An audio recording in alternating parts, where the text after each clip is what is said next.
माझे नेते सन्माननीय रणजितसिंह नाईक निंबाळकर, त्याचप्रमाणे या तालुक्याचे आमदार सन्माननीय सचिनजी पाटील आणि फलटण शहराचे आता उमेदवार नगराध्यक्षपदाचे शमशेरसिंह नाईक निंबाळकर यांच्या नेतृत्वाखाली आम्ही वार्ड क्रमांक 11मधून निवडणूक लढवत आहे। आम्ही दोघेही अतिशय चांगल्या पद्धतीने वॉर्डमध्ये प्रचार करतो आहे। प्रचारामध्ये खूप साऱ्या समस्या आहेत हे लोक सांगतायत आणि लोकांचा खूप मोठ्या प्रमाणात प्रतिसाद मिळतो आहे। अतिशय चांगल्या पद्धतीने आम्हाला प्रतिसाद आहे, लोकांचा नागरिकांचा प्रतिसाद आहे। परंतु वस्तुस्थिती अशी आहे की खूप साऱ्या समस्या असताना त्या समस्यांचं निराकरण करत असताना आम्हाला ज्या ज्या गोष्टी त्यांनी सांगितल्या की फलटण नगरपालिकेच्या माध्यमातून कसा गलथान कारभार आहे, त्या सगळ्या समस्या सोडवण्याचा निश्चितपणे आम्ही प्रयत्न करणार आहे।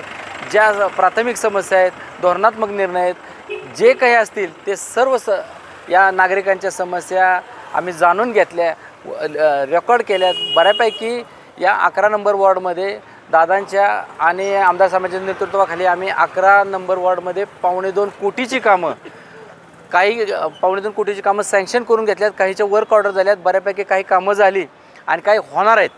तर ह्याचा पण आमचा लेखाजोखा त्या जाहीरनाम्यामध्ये आहे।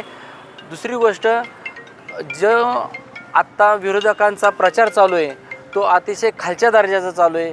कुठलंही धोरणात्मक नियोजन नाही। माझ्या विरोधात जे उमेदवार आहेत ते इतक्या खालच्या लेवलला जाऊन काम करतायत की ते कुठल्याही पातळीवर उतरायला लागलेत की माझ्यावर वेगवेगळ्या प्रकारचे आरोप करायला लागलेत, कुठल्या महिलांना उभं करायला लागलेत आणि महिलांना बाईट द्यायला सांगायचे, चुकीच्या पद्धतीने आरोप प्रत्यारोप करायचे, अशा पद्धतीने एक वातावरण निर्माण करण्याचं काम चालू आहे। खरं तर विकासाचं कोणतंही बोलायचं जे आहे ते वस्तुस्थिती अशी आहे की ती विकासावर बोलायला त्यांना मुद्दा राहिलेला नाही। आम्ही हे करणार ते करणार जर असं त्यांनी बोललं की लोक विचारतात त्यांना, मग 30 वर्षी तुम्ही काय करत होता, अशा त्यांना प्रश्न पडायला लागलेत। म्हणून आत्ताचं जे राजकारण बघतोय की त्यांच्या नेत्यांपासून ते विरोधकांपर्यंत एकच मुद्दा लावून धरला आहे की फलटण शहर दहशतीखाली आहे, दहशत करणाऱ्यांकडे तुम्ही देणार का शहर, अशा पद्धतीचं वातावरण सुरू आहे। लोकांना फसवण्याचं वातावरण सुरू आहे, भावनिक करायचं काम चालू आहे। परंतु निश्चितपणे मी सांगेन की फलटण शहरातली जनता सुज्ञ, त्यांना विकास पाहिजे आणि विकासाचं विजन असणारे माझे नेते सन्माननीय रणजितसिंह नाईक निंबाळकर, आदरणीय आमदार साहेब आणि आम्ही त्यांचे शिलेदार तिघेही नगराध्यक्षपदाचे आणि आम्ही दोघं निश्चितपणाने सगळ्या ज्या समस्या असतील त्याचं निराकरण करण्याचा जास्तीत जास्त प्रयत्न करू। तर मी एवढं तुमच्या माध्यमातून मी आवाहन करीन माझ्या नागरिकांना, माझ्या मतदारसंघातल्या मायबाप जनतेला की ह्यांनी जी फसवणूक चालवली आहे त्याच्यावर विश्वास ठेवू नका, अफवांवर विश्वास ठेवू नका। हे खूप खालच्या दर्जाला उतरणार आहेत, खूप वेगवेगळ्या प्रकारचे आरोप करणार आहेत।